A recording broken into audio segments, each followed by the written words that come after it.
সুপ্রভাত বন্ধুরা। কারণে অকারণে ব্লগের আমি শিপ্রা বলছি। বেড়ানোর পালা শেষ, এবার আবার নিত্যদিনের রুটিনে ফিরে এসেছি। মর্নিং ওয়াকে বেরিয়ে পড়েছি দুজনই। গরম ভালোই আছে গো। আর শিলং থেকে ওই ঠান্ডার থেকে এসে, শিলংয়ে খুব ঠান্ডা নেই কিন্তু খুব সুদিং ওয়েদারটা, মানে ভাল লাগছে। আমাদের এখানে যেমন মানে মার্চ ফার্চে হয় সেরকম আর কি। হালকা একটা চাদর গায়ে দিলেও ভালো লাগে সন্ধ্যের দিকে। সারাদিন ঠিকঠাক। রোদ যখন ওঠে খুব কড়া, আর মাঝে মাঝে বৃষ্টি মেঘ এ তো হচ্ছেই। তা যাই হোক, ভালোই ঘুরে এসেছি, সবাই সুস্থ সবল আছি। আবার রোজকার জীবন শুরু হয়ে গেছে। তোমরা সবাই কেমন আছো গো? আমরা ভালোই আছি। মর্নিং ওয়াকে বেরিয়ে পড়েছি।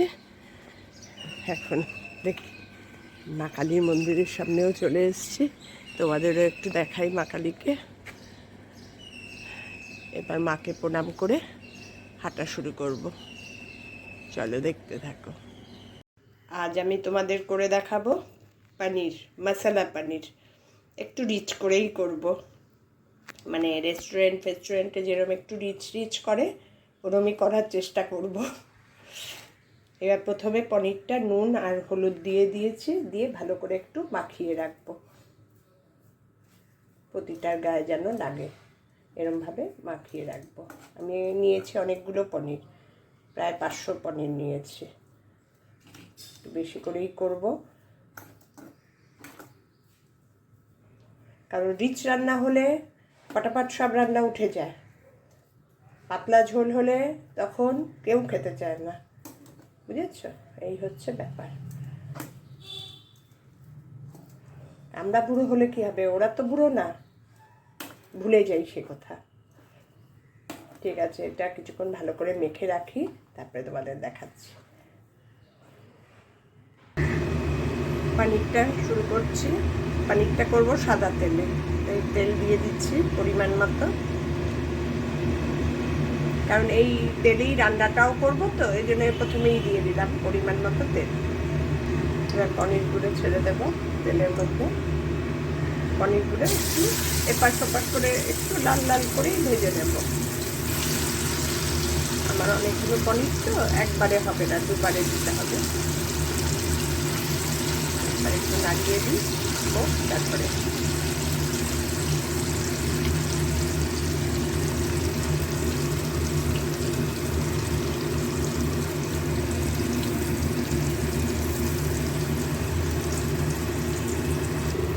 পনিরটা এরকম অল্প অল্প লাল লাল করেই ভেজে নেব।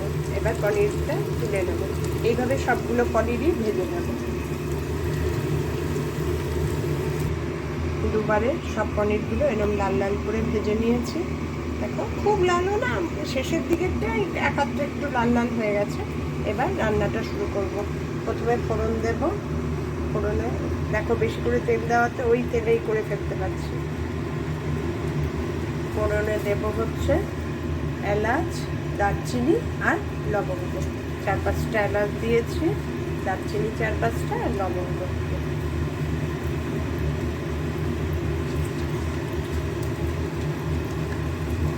গ্যাসটাকে সিম করে দিয়ে এক এক করে ফোড়ন দেব। দেব একটু সাদা জিরে, দেব একটু হিং, আধা চামচের মতন একটু হিং। সবগুলো একটু নাড়াচাড়া করে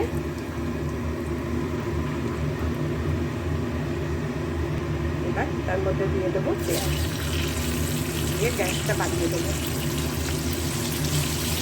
পেঁয়াজটা খুব ছোটো করেও কাটিনি, গুঁড়ি গুঁড়ি করেও না, আবার একদম বড় বড় করেও না, মাঝারি আর কি দেখছি। পেঁয়াজটা একটু ভাজা ভাজা হোক।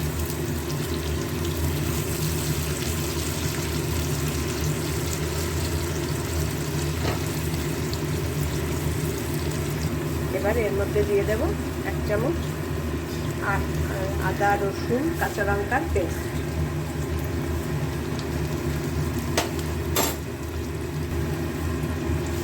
ভাজা ভাজা হোক, এর একটু গন্ধ যাক।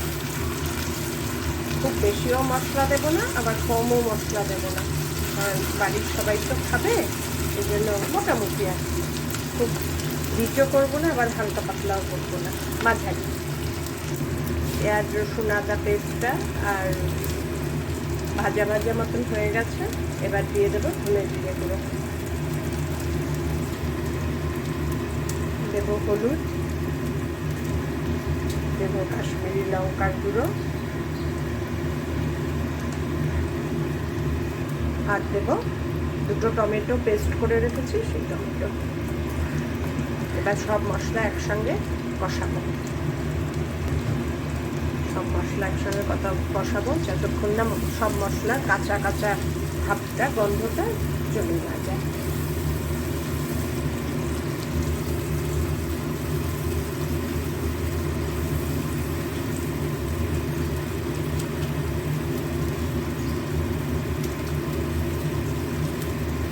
দেখতে বেশ সুন্দর হচ্ছে গো, আর সুন্দর গন্ধ বেরিয়েছে। হিং, পেঁয়াজ রসুন সব কিছু মিলিয়ে গন্ধটা খুব সুন্দর বেরিয়েছে।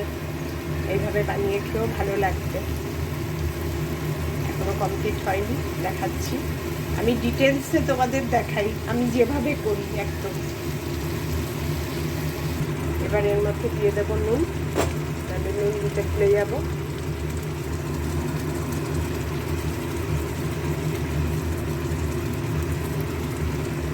মশলাটা একটু ভালো করে কষানো হোক। দেখো তেল তেল ছেড়ে আসছে দিয়ে, টমেটো দেওয়ার পর জল জল টাইপ হয়ে গেছে, আর ওটা একটু ভালো ভাজা হোক। যখন তেল তেল ছেড়ে আসবে তখন একটু জল দেবো। আজকে ভাবছি চিনিও দেবো, কারণ কর্তা তো ঝোল খায় না, ওপর থেকে পনির নিয়ে নেয়। আজকে একটু চিনিও দিয়েছি। এবার সব একসঙ্গে চারদিক থেকে একদম তেল তেল ছেড়ে এসছে, কষানো মোটামুটি কমপ্লিট।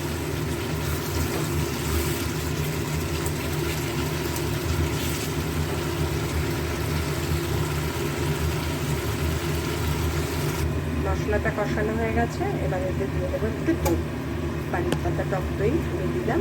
এবার বাটিটা ধুয়ে একটু জল দেবো, দই দিয়ে বাটিটা ধুয়ে একটু জল দিয়ে দিলাম। নিয়ে এবার নাড়িয়ে আর একটু ঝোল দেবো, দিয়ে পনিরগুলো ছেড়ে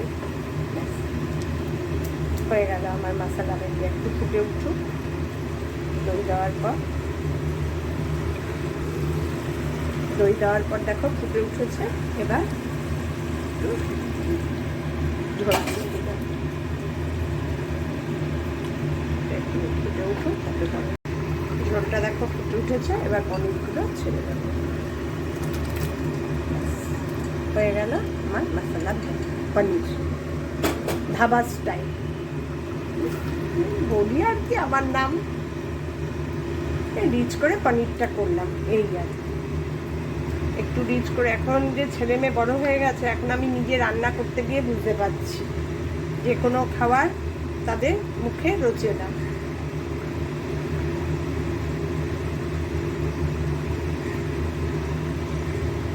এবার কিছুক্ষণ ঢেকে রাখবো, ঢেকে একটু হতে দেব।